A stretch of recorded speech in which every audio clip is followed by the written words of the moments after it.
Good day and welcome back to Elementary 72 Gaming. Now, once again, I am back in Ark Survival Evolved, and today I'm actually going to be showing you one or two very special things. Now, I'm not sure if all the wyverns are in the area, but I have the Void Wyvern or the Void Worm. I've got the Tech Strider, and I have the Astrodialphus creature.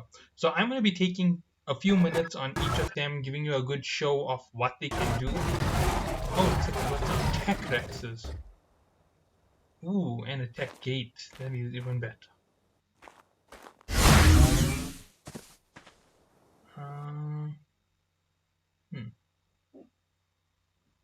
Astrodialphus is out here. So I will start off with the Astrodialphus. The Astrodialphus doesn't have to be shown in space. I would show you the Maywing, but I find that is a very boring creature to play with. And that's just being honest about it. Okay, yeah, this is the one with the saddle. This is a very low level Astrodialphus. That's the reason why I'm playing with it. And it's the #1 creature for moving around really fast. So this is its standard mode. Now, unfortunately, this one has no element on it at the moment. Unfortunately, I'm also lagging quite a bit. So give me a second. Let's open this. I'm just going to put one element in its inventory. I've used this one here quite a bit. As you can see, I've pulled up its health by a lot. And now I'm just going to pull up a little bit of melee on it. Okay, so let's run around. So this is the standard. I actually don't intend to come this side because there's too many bases. It keeps the lag up. And my base is super laggy, which is one of the other critical problems over here. So I'm trying to head to an area where there's less lag. Alright, there we go. So this is the sprint on the Astrodialphus. The Astrodialphus is very similar to a Phoenix or an Astrocetus. It cannot land. You can go up and down with it, and it is a fantastic flyer for the space biome. However, when you hit control, it becomes super speed. It uses element as fuel for this, and it can also fire quite quickly. So I'll show you its attacks in this mode, and then I'll show you its standard attacks. Now it moves very, very quickly, and I don't really like using this for too long. But nonetheless, this is quite a good way to move around the map.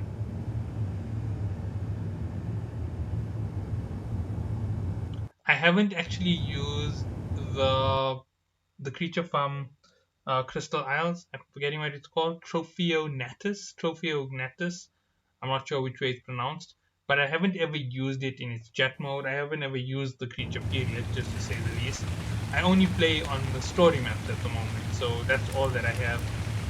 Well, this is just getting a little bit difficult.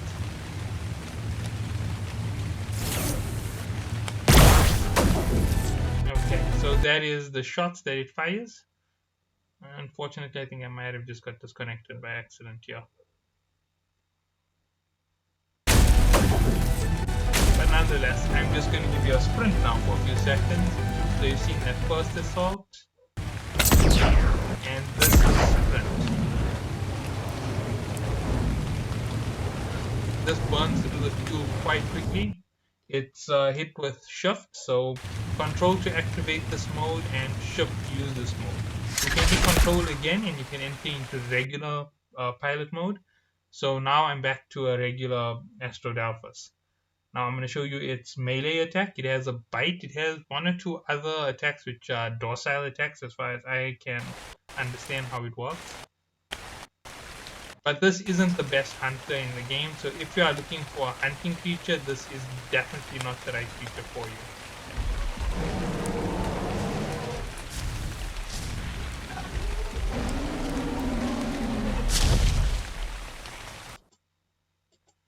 you. Okay. So overall, one of the things that I can say about the Astrodialphus is the Astrodialphus is only very good for taming the Void Wyvern. I find that it's the best choice to choose one of the creatures because of its speed. It usually avoids the Wyvern's stun attack, and that is something going to see it is really difficult to try to make the first. Okay, this is really not going very well for me.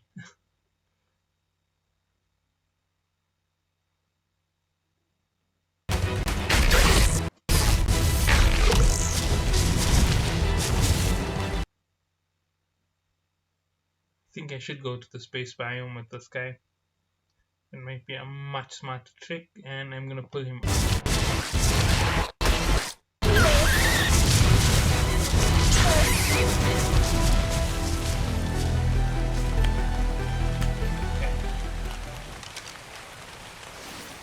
These creatures are really powerful, just by the way. So in case you're thinking of facing off against them just haphazardly, be very careful about it. This creature is tough, as I'm saying. I did not notice that it has a fighter pilot display inside its saddle. Might be worthwhile playing with it in K mode. I don't know if the panels light up like the panels on the, which one was it? The Snow Owl. The heat vision is actually on the saddle. I never noticed that before. It's only when I went into K mode by accident because of the teleporter mod that I found out that there's even that feature. It was daytime on the ship, so I know that I have some time to run around the asteroid belt. And this is quite perfect because on the asteroid belt, I wanted to show you the Arc Strider, or the Tech Strider, sorry. Now, this is a little teleport location I set up. I call it Void End because it's the end of the spaceport. Okay, this is just perfect.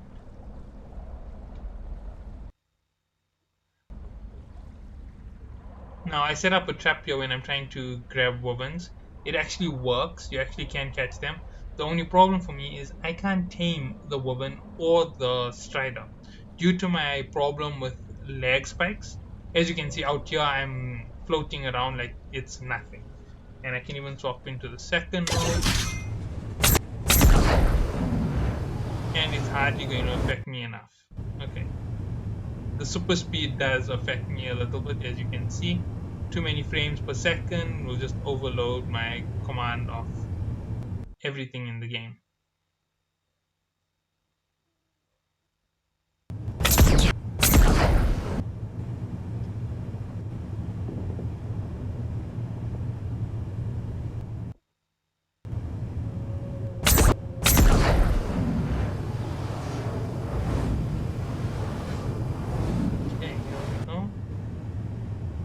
Now, I don't know if it's because this is pure PvE, but the void worms don't really destroy my traps.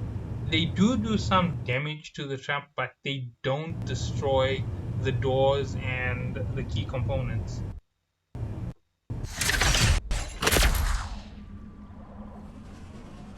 Now then, let's stop right here. Let's jump off and let's send this guy home.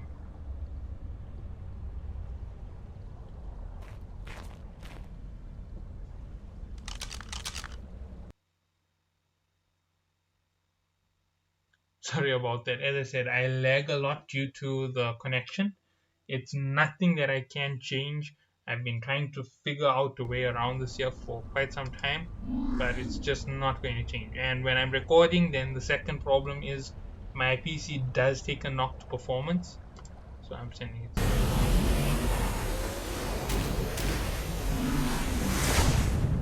And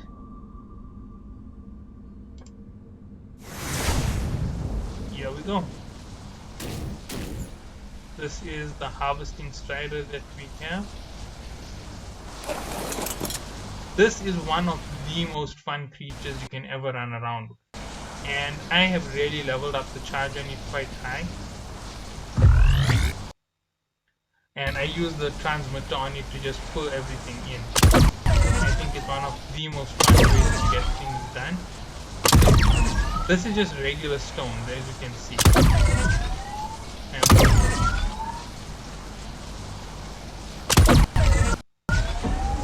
And it it does this here at such an alarming rate, it's not even funny. This is just 1,000 charge, by the way. And all you've got to do is move its head from side to side and pick up everything within range.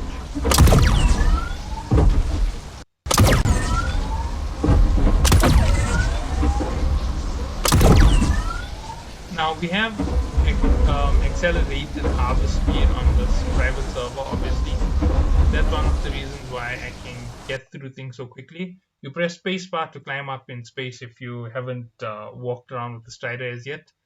This is just the harvesting Strider, and the side that I'm on right now is very dangerous because void worms have a tendency to love in this area where I am. That's how come I set up that transporter, because it is fantastic for that purpose. If you're looking at my charge is going down really slow. And another thing which is fantastic for these creatures, I'm just going to show you now, is you can have charged batteries put into them. So I created a battery folder, and all I've got to do is throw this in, throw it in, throw it in. I've died a lot, obviously, as you can see, the chibis. But I haven't thrown away the chibis. I don't know if I want to throw them away. As you can see, I have 1,000 charge capacity. This is more than enough for most of it, and it will do for most of your harvesting. I'm just increasing the weight a little bit, so those are some of the important stats. As you can see, I have tons of batteries in here. Now all you've got to do is consume the battery charge, and when you are playing with the Strider, if you do have a team, this can be the fastest harvesting machine that you've ever had. To be honest, I played it with the vanilla setting on my own private server. I think I did something here, what is it, 4,000 raw metal in a few minutes. So yeah, that's quite speed. It definitely beats the MP by miles. I've actually tried to increase its harvesting efficiency by putting 1 or 2 levels into movement speed. Okay, now it's totally encumbered.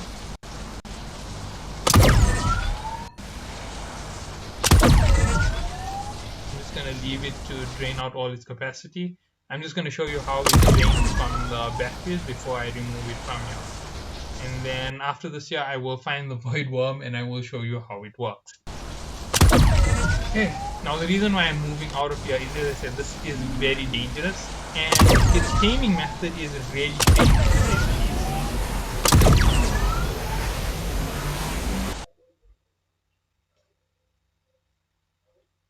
Okay, that should be it for me.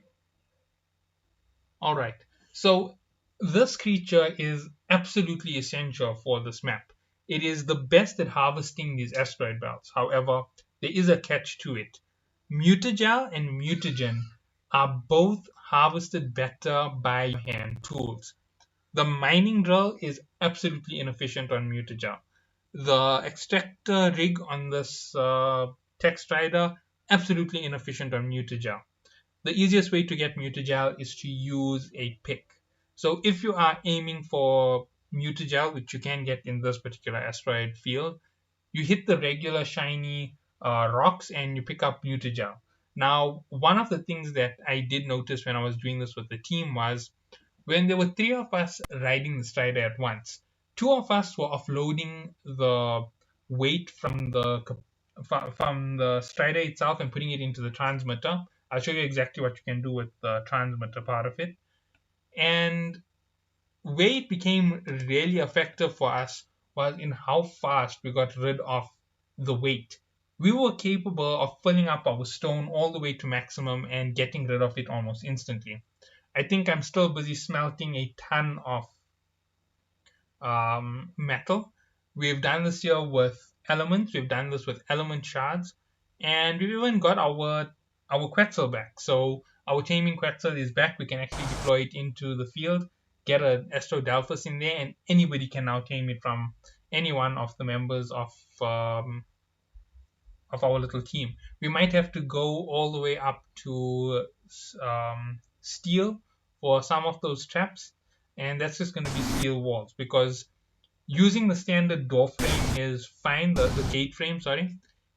The only problem with it is it doesn't give you enough roundabout room with your items. Okay, sorry about that. This is my base. My base is huge at the moment, and it's filled with dinos. So when you have too many dinos in a close proximity, you end up struggling with a lot of lag. Now, what I normally do is I go and I pick up everything and I reassign which is the best for usage. Obviously, everybody wants Tech Rexes. They're one of the best creatures to run around with. I don't know if you can leave these Striders to free roam with the extractor rig on and whether it affects their charge. I suspect that you might be able to, but I don't want to do that at the moment just because I'm afraid of losing the Strider.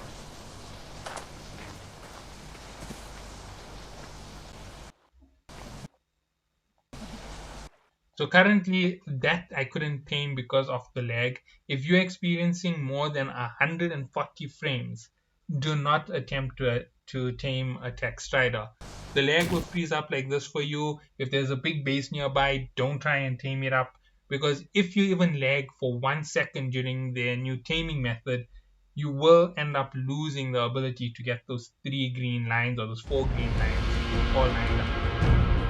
Okay, I'm gonna keep talking while it disconnects me, and when I get back I'll grab a woven and I will show you exactly how it goes. I'm just gonna call it a tech woven because that's how it's described in the Dino Scanner, which is part of the mod package in SS or S+. Okay, so when it comes to running around and taming the Arc Strider, the Arc Strider is very difficult because if your sequence is disrupted by any type of lag event, you fail to tame it. In single player, I'm able to tame them almost as easy as 1 to 3, but the thing is I've cheated myself all the missions, I've cheated myself all of the rank just to go and tame one of the big ones. And it takes a few, I won't lie, it takes about 4 to 5. I use a grapple on my crossbow to actually tame it efficiently, so I use the grapple at the bottom to get a hold of the legs, and then when it switches to the back, I jump onto the back and I just do the back quickly. It takes me about 30 to 40 minutes to tame the Striders at official rates. It can take longer, that is a guaranteed possibility, and if you end up in an area with a high dino count, so if too many dinos spawn in all at once, the lag goes totally crazy and berserk, and if you fail even one sequence of taming, you restart your taming, but you don't have to put more mutagel into the taming method. So that is the only benefit to it. And if you fail at those higher levels, you start off from the first one because it totally raises the taming. Okay, I will catch you back as soon as I'm back on with the game, so see you all then.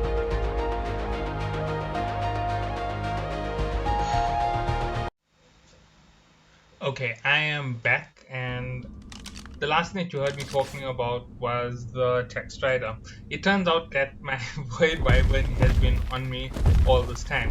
Now, when I finally do breed up a Void Wyvern, the name of my Wyvern is going to be Blacksteel Gargiel.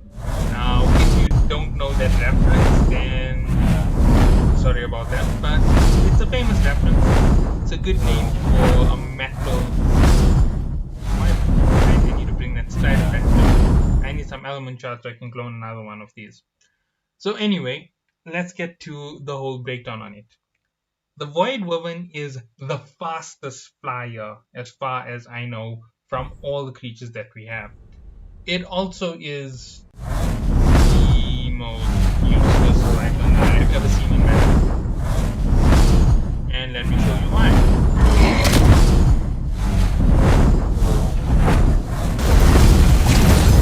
This attack can stun a creature and does very limited damage to the creature. So that's all that it can immobilize them for a few seconds. But other than its immobilization power, it is useless. Right? It's not good for anything besides immobilizing them for a few seconds. It's similar to the rank of what would this be?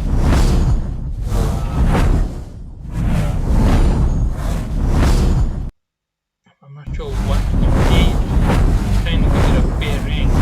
This would be equal to one of those low-level that you need. It's not the best in terms of fighting capability. Its melee damage isn't the highest of all the wyverns or anything of the sort. It's a real big letdown for attack ranges, to say the least. I would attack one of those Astrodautus, but the Astrodautus aren't really all that tanky, and they don't really give a good show of powerful useless creature because they fast when they're running around off the surface.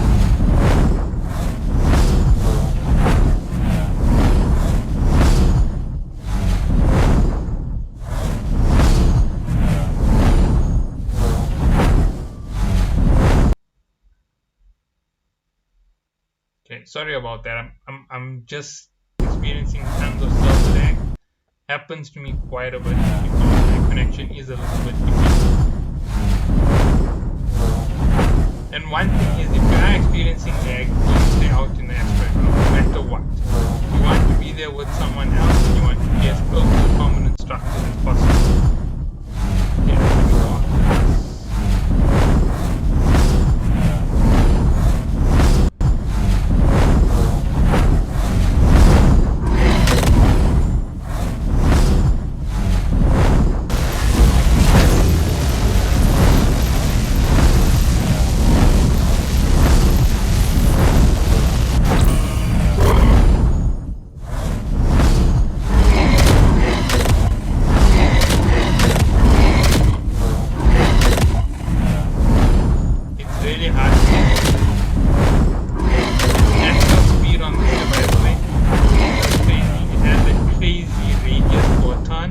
Like all the weapons do.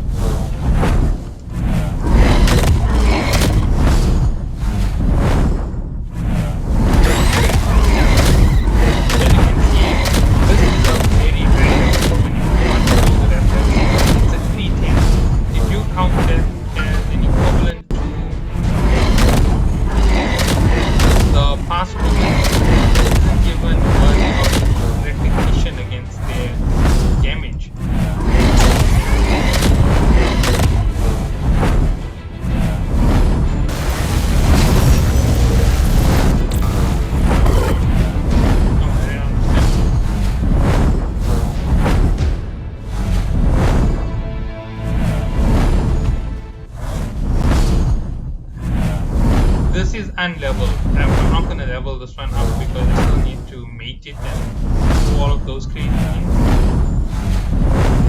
But yeah, I'm really not enjoying it compared to any of the other weapons that I've used in the past. I've used the fire, I've used the lightning, I've used the poison wyvern, and by comparison, actually the poison wyvern is more useful than this. I've even used the ice wyvern once or twice in the past on PS. And yeah, I definitely say that this is a really weak wyvern by comparison. It's inefficient, it's way too fast, it doesn't have enough combat power, and one of the biggest weaknesses to this particular wyvern is the fact that you can't really, how do I say, you know when you get super stealth on some dinos, these wyverns have so much of speed that I think that the speed actually affects their level for some reason or the other, because they don't really have stats in all of the other aspects. They're generally very close together in terms of their spread out. I have had 4 or 5 people's wyvern stats read to me, and so far everybody has that close spread out. Nothing is really high. They have low stamina, low health, low melee. They have high food, high oxygen, and high movement speed for the most part. That's 60s, sometimes 40s, sometimes 50s. And those are the stats that you don't want to really be getting high. But I haven't seen anything in that range for anybody on vanilla when it comes to the Void Wyvern. The only person I've seen with a good stat would be Syntac on his video where he tamed his Void Wyvern, I think 2 or 3 days ago. And just by the way, I do watch some other YouTubers when it comes to Ark. And his Wyvern had way better stats than mine. It was more efficient, more powerful. All of that made it a much better thing to be running around with. I am capable of using the Astrodauphus not because I can build a saddle, but because I managed to get the saddles in a drop. You'll find there's drops all over the place. If you keep going to drops, you get a lot of good things. my Maywing saddle was in one of the drops. We got an Ascendant Tech bow in one of the drops. I can't use it because you have to unlock the level and you have to unlock tech to use those endgames, which is kind of a little bit crazy, but yeah, I get how it goes. Now let me jump off this guy. He works better over here, to be honest, in the regular area, but because of the lag that I'm experiencing, I'm not even going to bother trying to show you how it goes when he kills. He sucks. That's just about all that I can tell you about him. I have more fun running around with the Rex. Even though the Rex can't fly, I find the Rex to be way better. He has about the same range and power as one of my standard Snow Owl tames. So yeah, he's really not that impressive. Oh, everything I've sent here in the past few minutes, so I'm paying for my own mistakes right now.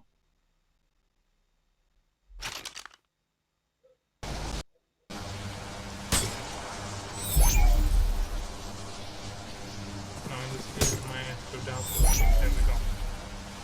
As you can see, this is a modded server. So we have Iron Belly Wyverns, we have a lot of different creatures. Oh, there's a very powerful Megatherium, I didn't notice that. And we are using the mods to some of our advantage. This is my little pet here on the outside. It does 554 damage. And this is just a standard 4x1 stack of mutations. 1 health and 4 melee mutations, or 5 melee mutations.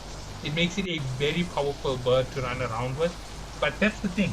I have these powerful creatures, and if I have to compare this creature's usability against the usability of that Wyvern, the Wyvern is a good transport across the void or the space biome. It's good to fly around the map with. It's a fair fighter. It has poor health, poor melee in comparison to most creatures. It isn't effective against your bigger creatures. It's not going to be very effective to fight alphas. You can't do anything ranged against it. You have to get in there with close range combat. It just makes it too ineffective for that purpose. Now, with all of that said, I know a lot of you are going to be against what I've just said, but that is the reality of it. It's not the best that you can have. You can do way better with a lot of the other things in the game. So I would suggest that you focus on the other tames. I believe the Shadowmane is one of the best tames, and following that would be the Noglin. So I'm actually going to go out and tame a Noglin one of these days. I'm actually going to see what I'm going to take for it. I'm thinking of taking a non-aggressive creature or non-powerful, so I might go and tame a few turtles, because the turtles are all over the place, and pull those turtles and throw them in for the taming. Because the turtles can't really kill anybody and they can't fly, so I can just hover above it while it's jumping from creature to creature. Once it's fully tamed, I should have a few Noglins, and that is when the fun is really going to begin, because I think the Noglin is the most impressive tame from all the tames that they've released in this DLC. The Shadowmane is fantastic. It's good in water, it's good on land.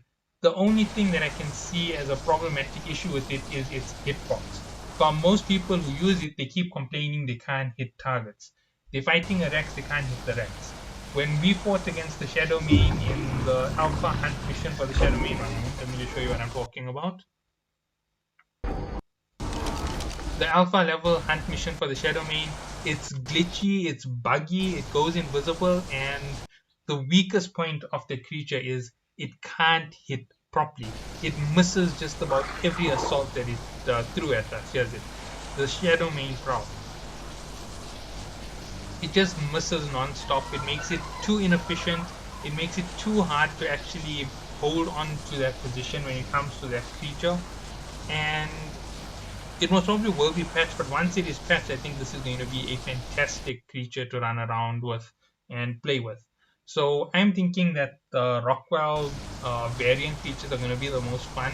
The Astrodalphus is fun for one or two purposes, but it isn't game-changing. It isn't what you'd expect from that high level, like when the Velonasaur was introduced.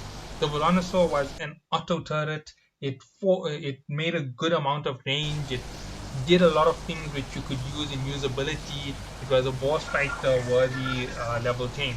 Then there was the Menagama, fantastic creature, boss worthy, had that freeze attack. It did a lot of things. It was a fantastic tame, along with the Snow Owl. I would say that the best DLC when it came to tames was undoubtedly Extinction. The Gotcha, the Shadow Mane, sorry, not the Shadow Mane, the Gotcha, the um, Velonosaur, the Snow Owl, Gotcha, Velonosaur, Snow Owl. I'm forgetting the rest of them because it's just so long ago that it released. But all of those were the best as far as I was concerned. I think it's 2 years ago that it dropped. But that was the best expansion that ever dropped in the Ark series. It had the most usability. The tames were fun. The tames were absolutely impressive. The corrupted creatures were fun to go against. It was fun to fight them for a little bit and maybe destroy one or two of them. Oh, looks like someone just started the Velonosaur store.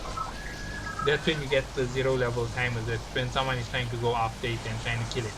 It happens live on the server, so not more than one person can do it. And I think that's just the way that it works. So yeah, that's about it for the few teams that I was showing off in this video. I am showing them off, right? I didn't give them that good of a commentary or anything like that because I still think that the Lightning and the Fire Wyverns are the king of all wyverns. The Lightning Wyvern has the best assault. It can be used at a distance, it can be used up close, and that makes it the best when it comes to any wyvern. Following the Lightning Wyvern, I'd say the Fire Wyvern is the best because its burn is one of the best things to use on creatures. And when you burn them, they lose health and it goes down over time. Those are the two best creatures you can ever own as a Ark player. Now, beyond all of that, when it comes to the rest of them, Gigas are fun. Gigas are just a big glass cannon. They lose all their wild abilities. They become ineffective. They useless creatures. That's as far as I will go with talking about a Giga. The Giga is big. It has a very heavy hit, but it doesn't compare to a Rex. You can pull a Rex's health right through the roof with mutation. You can pull a Rex's melee through the roof with mutation. But a Giga, you can only pull up its melee. It always remains a glass cannon. You can put 100 levels into its health, and it's still not going to be as impressive as a Rex. Because with 100 levels into health, if you manage to go that far with mutations, by the way, you can do it just health and melee, and you can go with 260 on vanilla. If you do know how to do that, it means you have to zero out all the other stats and only improve health and melee. You can get 260 by 260. That Rex will be heavier hitting than a Giga. It will have more damage resistance than a Giga, and that is definitely going to be one of the best ways for you to actually get a very powerful Rex. Now, I'm not 100% sure on the vanilla stop rate. I think it's 520. If it is higher, then obviously you just divide it by 2 and you can make those single mutation stats. They take a very long time, and on vanilla it might take you a few years to get it done. But nonetheless, that's something that you can do. And in terms of modded, I've tried it before. I've taken a level 1 tame and I've pushed up the melee on it all the way to 140. It was better than the max level 150s that I tamed ever in any time that I played the game, and it was really impressive to play with that dino because each mutation goes up by 2 levels, 2. You reach 260 at a point, then you just go and you mutate the health. Obviously, I'm starting with the bare minimum 0 points into health. So yeah, that was the best fun I ever had mutating a creature, and there was a super breeding rates.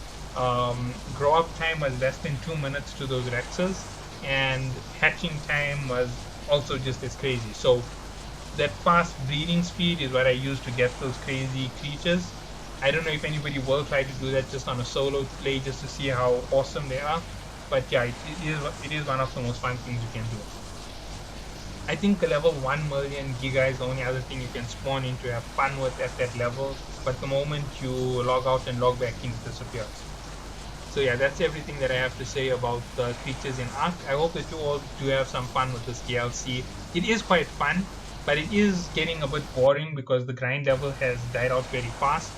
once we had our basic teams, once we collected too many of those drops, it obviously drops in level like any other game. So I hope that you all do enjoy. Catch you all in the next one.